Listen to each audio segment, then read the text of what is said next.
Okay, तो अभी तक हम लोगों ने रेंज देखा है, जो बेसिक फंक्शंस का हम लोगों ने ग्राफ डिस्कस किया था तो उसका हम लोगों ने रिकैप किया, वो सारे का रेंज हम लोगों ने देखा। फिर हम लोगों ने देखा कि लीनियर बाय लीनियर अगर रहता है तो एसिम्प्टोट की मदद से हम लोग कैसे ग्राफ ड्रॉ कर सकते हैं और फिर उसका रेंज हम लोग फाइंड आउट कर सकते हैं। अब हम लोग क्या करेंगे कि हम लोग देखेंगे अगर मेरा क्वाड्रेटिक बाय क्वाड्रेटिक है, ठीक है, या फिर लीनियर बाय क्वाड्रेटिक या फिर क्वाड्रेटिक बाय लीनियर, तब फिर जो है हम लोग किस टाइप से रेंज निकाल सकते हैं। ठीक है, तो इसको, और जब भी मैं लीनियर बोल रहा हूँ मतलब कि कुछ इस टाइप का एक्सप्रेशन, ठीक है, ए एक्स प्लस बी, और जब भी क्वाड्रेटिक बोल रहे हैं तो फिर a x square plus b x plus c, है ना, ए बी सी कॉन्स्टेंट है, a is not equal to zero.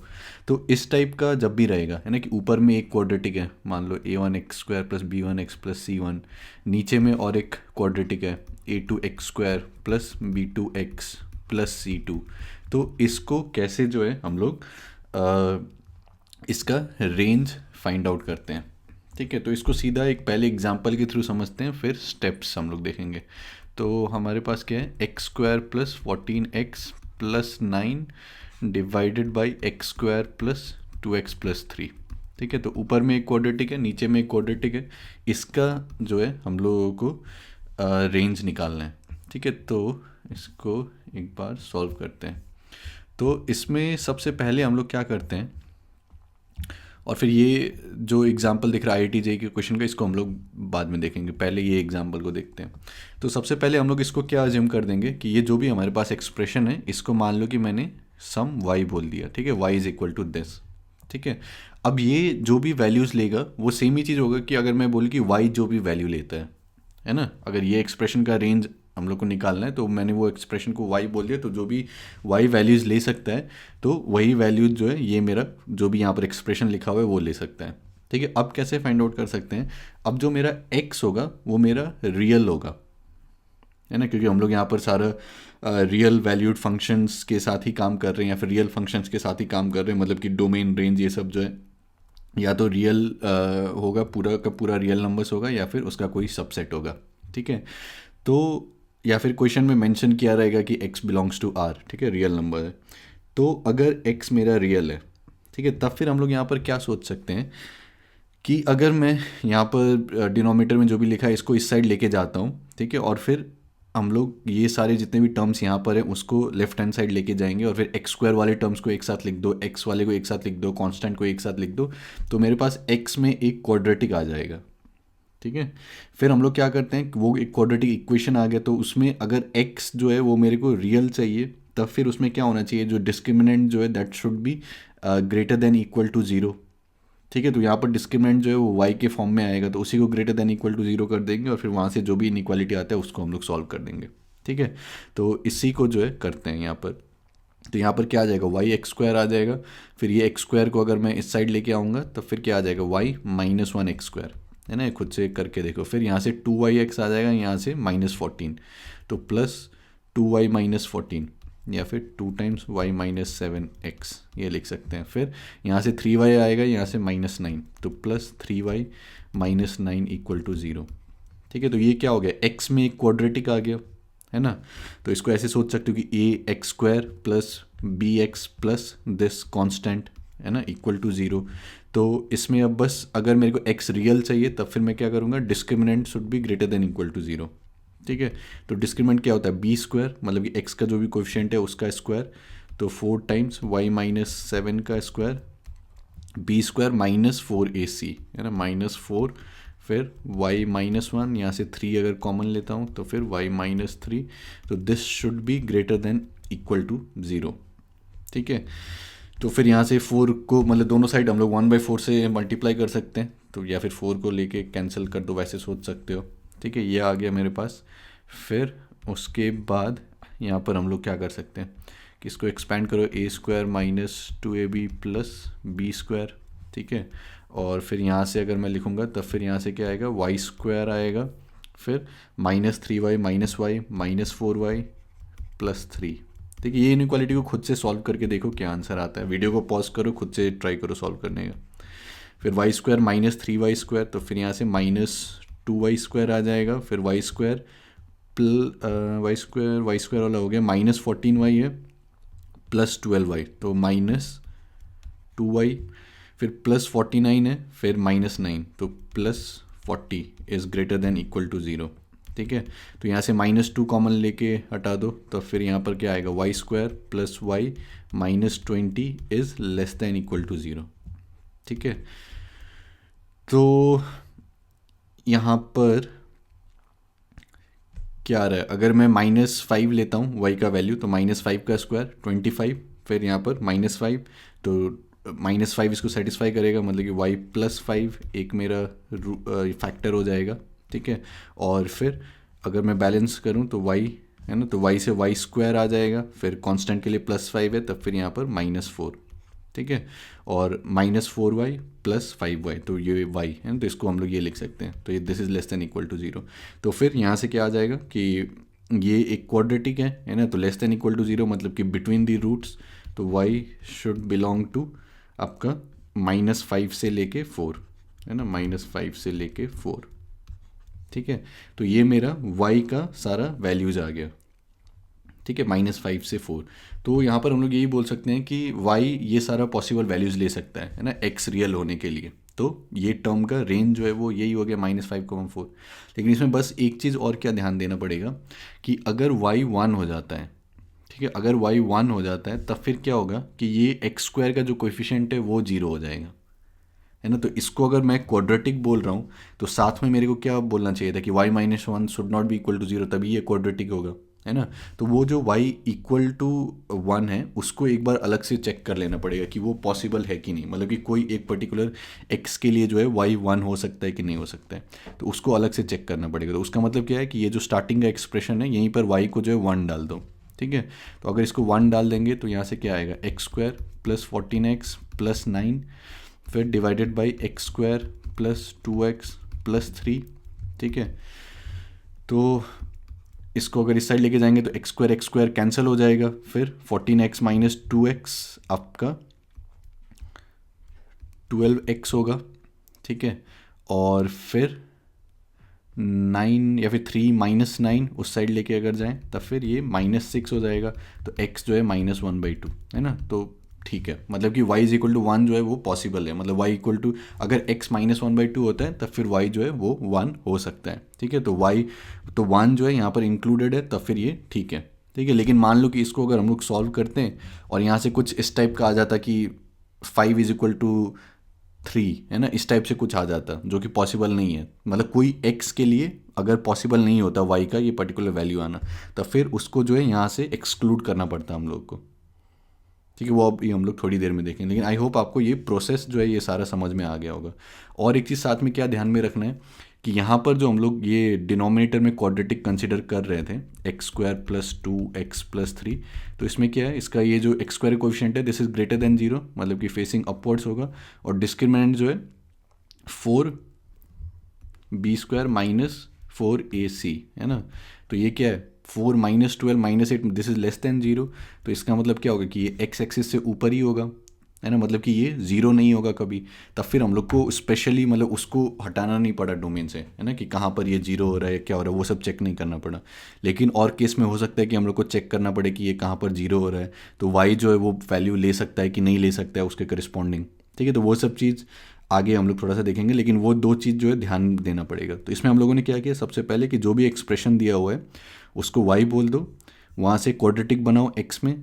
ठीक है, x रियल है तो discriminant should be greater than equal to 0, तो वहाँ से y का जो भी इनइक्वालिटी आता है उसको सॉल्व करो, है ना। y का जो भी फिर फाइनल जो भी वैल्यू आएगा वो मेरा रेंज रहेगा। लेकिन ध्यान में इसमें क्या रखना है कि यहाँ पर अगर मैं क्वाड्रेटिक बोल रहा हूँ तो x² का कोएफिशिएंट 0 नहीं हो सकता है, तो फिर ये y = 1 जो है वो हम लोग को देखना पड़ेगा कि पॉसिबल है कि नहीं। तो अगर मैं यहाँ पर 1 डालता हूँ, अगर x का कुछ यहाँ पर वैल्यू आ गया तो इसका मतलब y = 1 जो है वो पॉसिबल है, तो उसको इंक्लूड करेंगे। ठीक है, और स्टार्टिंग में ही अगर एक्सप्रेशन में कुछ कंडीशन डालना पड़े कि नीचे में कुछ वैल्यू नहीं ले सकता x, है ना, तब फिर उससे करस्पॉन्डिंग जो भी y का वैल्यू आता तो फिर उसको जो है हम लोग को अलग से चेक करना पड़ता। ठीक है, ये सारा चीज़ मैंने अभी जो बोला लास्ट का कुछ स्टेप्स, तो वो एग्जाम्पल के थ्रू ही समझ में आएगा। ठीक है, तो इसी को जो है मैंने यहाँ पर सारा स्टेप वाइज लिखा था कि सबसे पहला स्टेप क्या होता है, अज्यूम करो इसको y = दिस। ठीक है, फिर स्टेप 2 में क्वाड्रेटिक बनाओ x में, ठीक है, इसको इस साइड लेके जाओ, फिर यहाँ पर क्वाड्रेटिक बनाओ, फिर उसके बाद x क्योंकि रियल है तब फिर सॉल्व करो, discriminant d is greater than equal to 0। ठीक है, तो इसको सॉल्व करने से y में यहाँ पर इसका जो भी पॉसिबल वैल्यूज आ गया। फिर उसके बाद हम लोग को क्या करना है, verify value of y corresponding to coefficient of x square being 0। मतलब ये x स्क्वायर में जो x में जो क्वाड्रेटिक लिखा है वहाँ पर x स्क्वायर का कोएफिशिएंट 0 नहीं होना चाहिए, है ना। तो y 1 अगर होता है तब फिर वो पॉसिबल है कि नहीं। ठीक है, तो वो हम लोगों ने डाला यहाँ पर, तो वो देखा कि x का -1/2 आ रहा था, मतलब x -1/2 होगा तो उसके करस्पॉन्डिंग y 1 आएगा। ठीक है, तो उसको हम लोगों ने यहाँ पर रहने दिया, इंक्लूड किया। ठीक है, और एक क्या था कि अगर स्टार्टिंग में ही हम लोग को कुछ टर्म यहाँ पर कैंसिल करना पड़ता है, जो कि आगे हम लोग एग्जांपल में देखेंगे, है ना, या फिर कुछ वैल्यू एक्सक्लूड करना पड़ता है एक्स का, तब फिर हम लोग को स्पेसिफिकली फिर वाई के लिए चेक करना पड़ता है फिर से। ठीक है, तो वो आगे हम लोग देखेंगे, लेकिन ये दोनों स्टेप को भी जो है ध्यान में रखना, ये नहीं कि यहाँ तक कर लिया और फिर ब्लाइंडली बस ये आंसर बोल दिया। ठीक है, तो यहाँ पर फाइनल हम लोग क्या बोल सकते हैं आंसर, कि रेंज जो है -5,4 है। ठीक है, अब एग्जैक्टली सेम जो तरीका हम लोगों ने किया है यहाँ पर यूज़, तो उसको यूज़ करके जो है मैं रिक्वेस्ट करूँगा कि ये जो IIT JEE 2003 का ये क्वेश्चन आप लोग को दिख रहा है, तो वीडियो को पॉज करो और फिर खुद से जो है इस क्वेश्चन को सॉल्व करने का ट्राई करो। तो यहाँ पर क्या बोला, range of the function f(x) is equal to x² + x + 2 by x² + x + 1। ठीक है, x बिलोंग्स टू R, तो इसका जो है रेंज क्या होगा ये निकालना है। ठीक है, तो सेम क्वेश्चन करने का अलग अलग तरीका हो सकता है। ठीक है, लेकिन अभी हम लोगों ने जो किया है उसके थ्रू भी इसको कर सकते हैं। तो मेरा सजेशन यही रहेगा, वीडियो पॉज करो, खुद से सॉल्व करो। तो आई होप आप लोगों ने ट्राई किया होगा सॉल्व करने का। तो देखते हैं, y is equal to x² + x + 2 by x² + x² + x + 2 x² + x + 1। ठीक है, फिर से हम लोग यहाँ पर देख सकते हैं कि ये जो डिनोमिनेटर है इसमें क्या ये x² + x + 1 है ना। तो इसका डिस्क्रिमिनेंट क्या है, 1 - 4, तो वो <0 है, मतलब कि ये 0 नहीं होगा, तो वो सबका कोई झंझट नहीं है। ठीक है, तो y is equal to this, है ना। तो यहाँ से क्या बनेगा मेरा क्वाड्रेटिक, कि इसको इस साइड लेके जाओ, इसको इस साइड लेके जाओ, तो y -1 x², फिर यहाँ पर तो y -1 x, खुद से करो ये सारा चीज़, plus y - 2 is equal to 0। ठीक है, अब क्या करना है, discriminant d is greater than equal to 0, तो b² - 4ac, तब फिर y -1 का whole square -4 times y -1 y -2 is greater than equal to 0। यहाँ से y -1 को कॉमन ले सकते हैं, तो y -1 को कॉमन लिया, फिर अंदर क्या बच गया, y -1 -4y + 8, है ना। आई होप कैलकुलेशन वगैरह मैंने गड़बड़ नहीं किया है।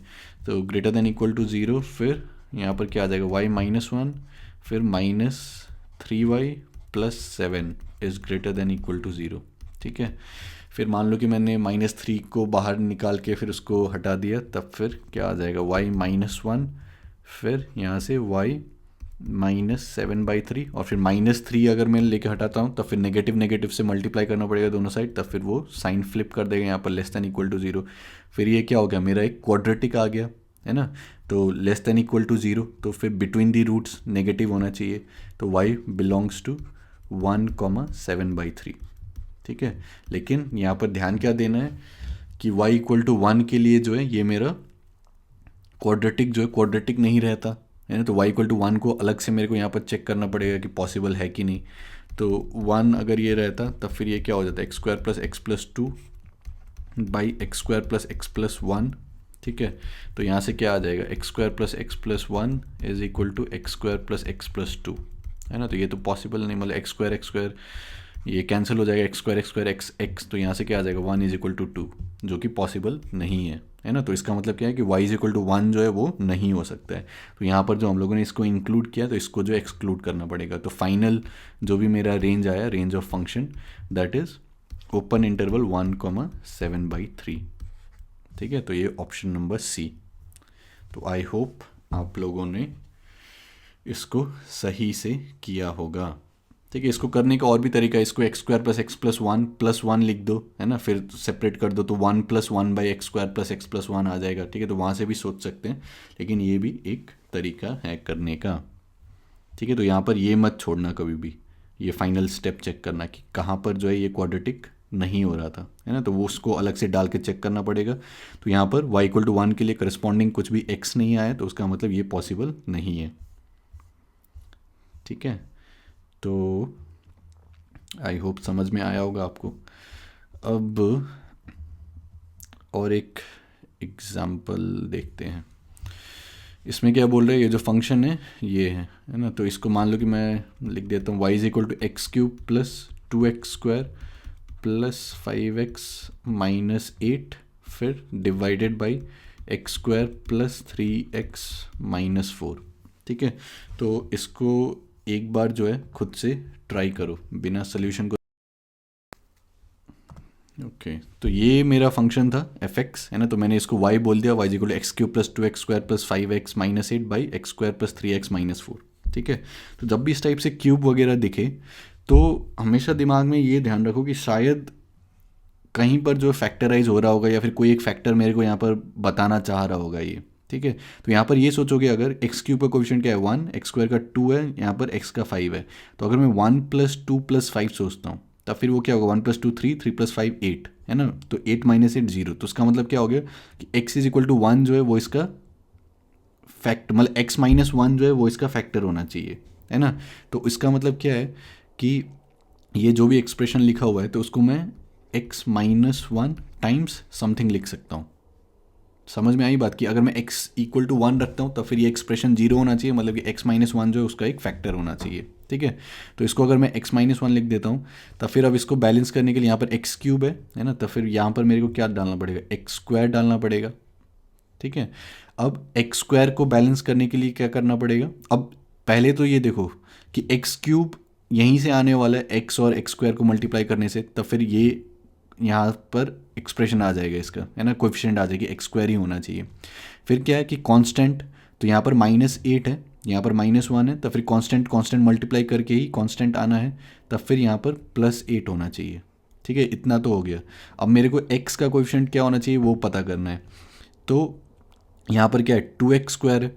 ठीक है, तो x² कहाँ से आएगा, एक तो इसके साथ आएगा -x², और फिर एक यहाँ पर जो भी x का टर्म हम लोग लिखेंगे। ठीक है, तो यहाँ से -x² आ रहा है और फिर यहाँ पर मेरे को +2x² चाहिए। ठीक है, तो अगर मैं यहाँ पर +3x लिखता हूँ, है ना, तब फिर क्या होगा कि 3x² आ जाएगा, -x² आ जाएगा, 3x² - x² 2x² हो जाएगा। ठीक है, अब ये चेक करने के लिए कि सही लिखा है कि नहीं, तो x का चेक कर सकते हैं। तो x यहाँ से क्या आ रहा है 8x आ रहा है, यहाँ से -3x, तो 8x - 3x 5x आ रहा है। ठीक है, तो इस टाइप से जो है फैक्टर हम लोग लिख सकते हैं। या फिर ये वाला चीज़ अगर समझ में नहीं आया तो x-1 अगर फैक्टर है तब फिर इस टाइप से जो डिवाइड करके लिखते हैं वो लिख सकते हो कि x³ + 2x² + 5x - 8, है ना।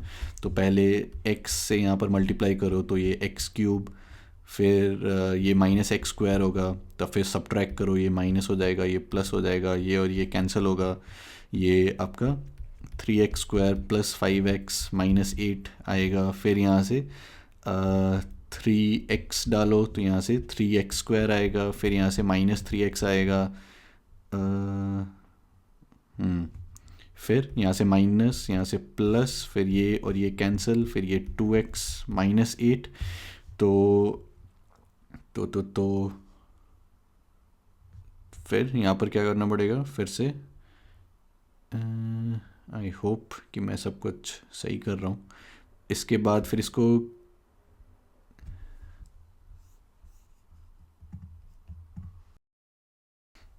कुछ गड़बड़ किया मैंने। पहले तो यहाँ पर x² लिखा रहना चाहिए, फिर 5 + 3 यहाँ पर 8 होना चाहिए, है ना। तो ये सब गलती मत करना। तो 8x - 8 है। ठीक है, फिर यहाँ पर मेरे को 8 से मल्टीप्लाई करना पड़ेगा, तो फिर ये 8x - 8 हो जाएगा, फिर ये कैंसिल हो जाएगा, रिमाइंडर 0 बच जाएगा। तो हम लोग x-1 टाइम्स x² + 3x + 8 को जो इसको ये लिख सकते, लेकिन इतना कुछ करने के बजाय जो मैंने यहाँ पर समझाया जिस तरीके से वैसे डायरेक्टली लिख सकते हैं। ठीक है, सिमिलरली फिर हम लोग क्या कर सकते हैं कि x² + 3x - 4 है, तो यहाँ पर फिर से देखो कि 1 + 3 4 है, तो 4 - 4 0, तो 1 जो है मतलब x-1 जो इसका फैक्टर होना चाहिए। तो जैसे ही x-1 इसका फैक्टर हो गया तब फिर x² चाहिए हम लोग को, तो x² तो इसी टर्म से आएगा, x से मल्टीप्लाई करने से, तो यहाँ पर कोएफिशिएंट 1 ही होना चाहिए, तो x आ गया। फिर कांस्टेंट टर्म जो है -4 है, तो -1 है, तब फिर कांस्टेंट कांस्टेंट मल्टीप्लाई करने से ही माइनस यहाँ कांस्टेंट आना चाहिए, तो यहाँ पर -1 है तो यहाँ पर +4 होना चाहिए। चेक करने के लिए देख लो कि 4x आ रहा है -x, तो 4x - x 3x।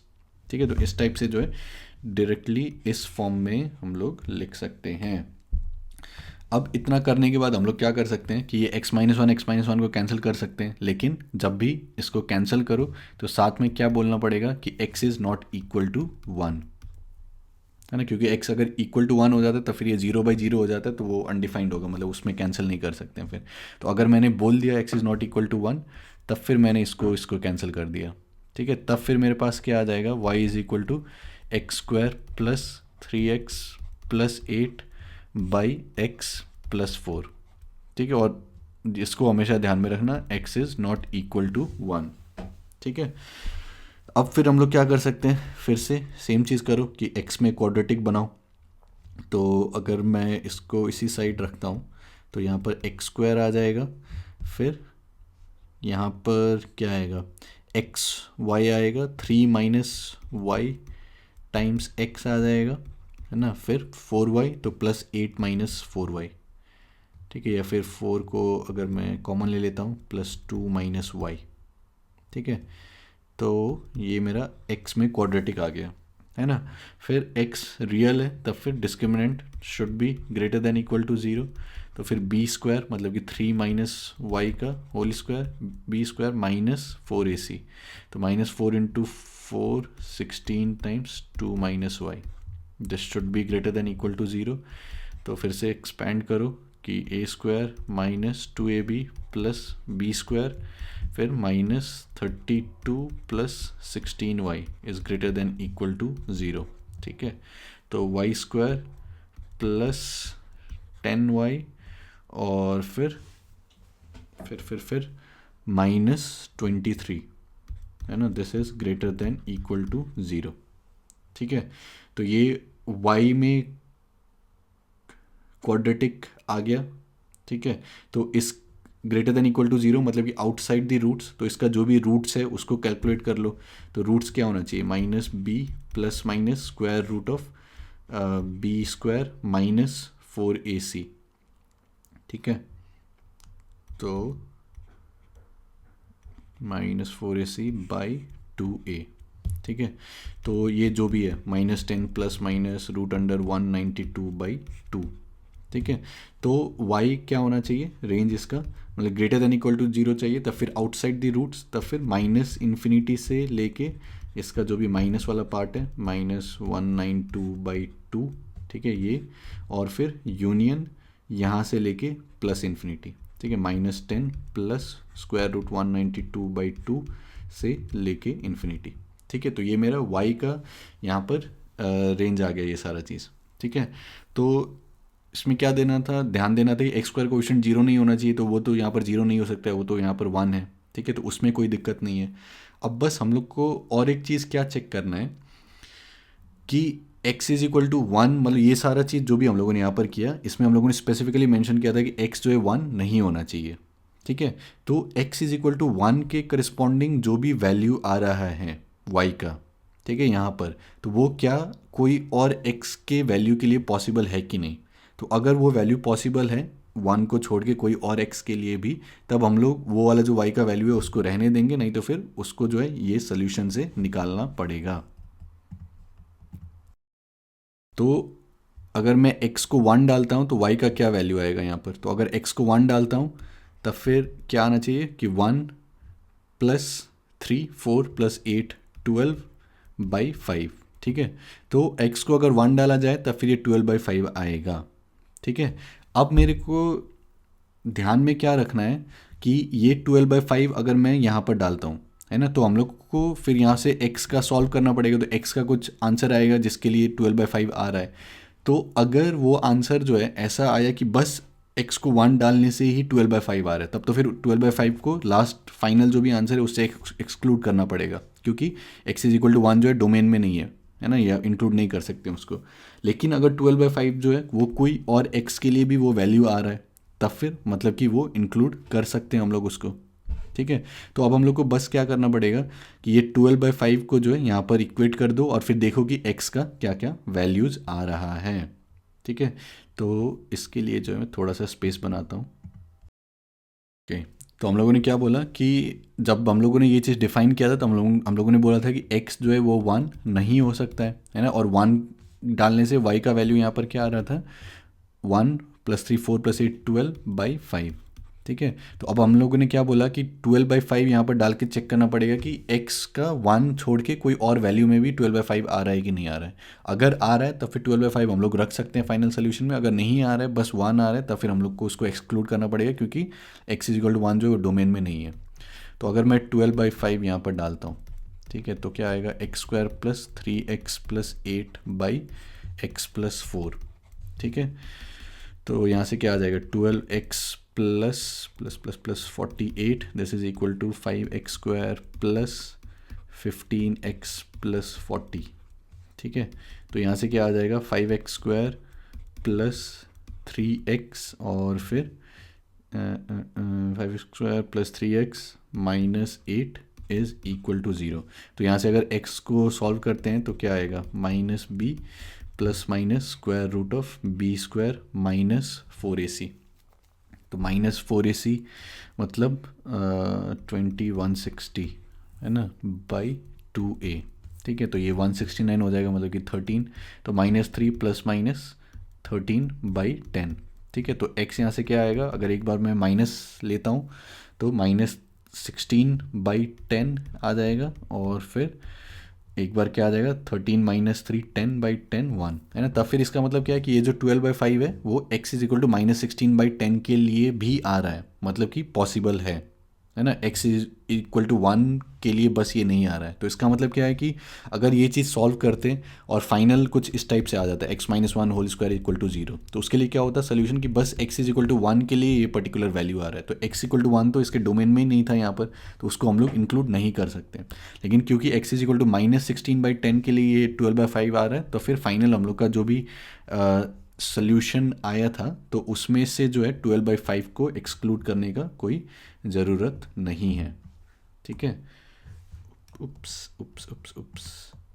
ठीक है, तो आई होप कि आप लोगों को ये वाला समझ में आया होगा। आखिरी वाला पार्ट का इम्पोर्टेंस शायद आप लोग को समझने में थोड़ा टाइम लग सकता है, जो सब चीज़ मैंने डिस्कस किया है, लेकिन आप लोग को समझना चाहिए, स्पेशली जेई एडवांस के लिए जो लोग प्रिपेयर कर रहे हैं। मतलब जेई मेंस में इतना कॉम्प्लिकेटेड, मतलब जो लास्ट पार्ट जो मैंने एक्सप्लेन किया कि 12/5 को इंक्लूड करना है कि नहीं करना है, तो ये सब जेई मेंस में शायद उतना ना पूछे, लेकिन जेई एडवांस के हिसाब से जो है जो सब मैंने एक्सप्लेन किया वो समझ में आना चाहिए। तो एक बार मैं फिर से समझा देता हूँ। तो स्टार्ट किया था हम लोगों ने ये एक्सप्रेशन के साथ। यहाँ पर हम लोगों ने क्या देखा, क्यूबिक था, तो हमेशा ध्यान दो कि कहीं पर कुछ फैक्टर वैक्टर आ रहा होगा। तो यहाँ पर 1 + 2 + 5, तो इसका मतलब x को 1 रखने से जो है ये 8 - 8 0 हो जाएगा, मतलब x - 1 उसका फैक्टर हो जाएगा। तो इसको हम लोग इस फॉर्म में लिख सकते हैं। फिर यहाँ से भी वही 1 + 3 4 - 4 0, तो x - 1 टाइम्स ये लिख सकते हैं। अब जब जैसे ही हम लोग x इसको कैंसिल करना चाहते हैं तो हम लोग को बोलना पड़ेगा कि x जो है 1 नहीं हो सकता है। ठीक है, वो इसके डोमेन में नहीं होगा। तो उसके बाद x is not equal to 1, इसके बाद जो भी हम लोग मैनिपुलेशन कर रहे हैं यहाँ पर, ठीक है, जो भी चीज़ हम लोग बोल रहे हैं, तो हमेशा ध्यान में रखना है कि x 1 नहीं होगा, उसके लिए ये सारा चीज़ हम लोग बोल रहे हैं। ठीक है, तो अब हम लोग को क्या ध्यान में रखना है कि x अगर 1 होता है तो उसके लिए कौन सा वैल्यू आ रहा है। ठीक है, तो उसके लिए यहाँ पर 12/5 आ रहा था, तो हम लोगों ने लास्ट में क्या देखा कि ये जो 12/5 है वो कोई और x के लिए आ रहा है कि नहीं आ रहा है, 1 को छोड़ के। अगर बस 1 के लिए ही आता तब तो फिर हम लोग को वो 12/5 को ये फाइनल सोल्यूशन से एक्सक्लूड करना पड़ता, क्योंकि x = 1 जो है डोमेन में नहीं है। लेकिन 12/5 हम लोगों ने यहाँ पर डाला, x का जो है और एक वैल्यू आ गया है ना, -16/10 आ गया। ठीक है, तो हम लोग क्या बोल सकते हैं कि ये जो 12/5 है ये 1 के लिए भी होगा एंड -16/10 के लिए भी होगा। तो x = 1 तो डोमेन में नहीं है, लेकिन -16/10 तो है। तो उसका मतलब 12/5 को जो है हम लोग यहाँ पर छोड़ सकते हैं इसके जो भी फाइनल रेंज है। ठीक है, तो आई होप आप लोगों को ये एग्ज़ाम्पल समझ में आया होगा, और समझ में अगर नहीं आया है तो एक बार फिर से जो है ये सारा सॉल्यूशंस वगैरह देख लो। इसी का सॉल्यूशन मैंने यहाँ पर लिख के रखा था। ठीक है, तो यहाँ पर सॉल्यूशन और थोड़ा नीटली जो है आप लोग देख सकते हो। ठीक है, तो ये हमारा फाइनल आंसर होगा। तो तो एसेंशियली फंडा यही था कि ये स्टेप्स को फॉलो करना है, ये सारे स्टेप्स को। और ऑब्वियसली जेई मेंस में जो है इतना, ये लास्ट में इतना चेक करने वाला उतना कॉम्प्लिकेटेड नहीं पूछेगा, लेकिन अगर जेई एडवांस में आ रहा है तब फिर ये सारा चीज़ जो है ध्यान देना पड़ेगा। जेई मेंस में मोस्ट लाइकली जो है उतना कॉम्प्लिकेटेड नहीं करेगा, बस ये सिंपल फंडा लगाओ और वहाँ से सॉल्व हो जाना चाहिए। ठीक है। और इसके बाद जो है हम लोग और मैनिपुलेशंस देखेंगे और मेथड्स देखेंगे कि जिसके हिसाब से हम लोग रेंज फाइंड आउट कर सकते हैं। ठीक है, तो वो जो है वो हम लोग अब आगे देखेंगे।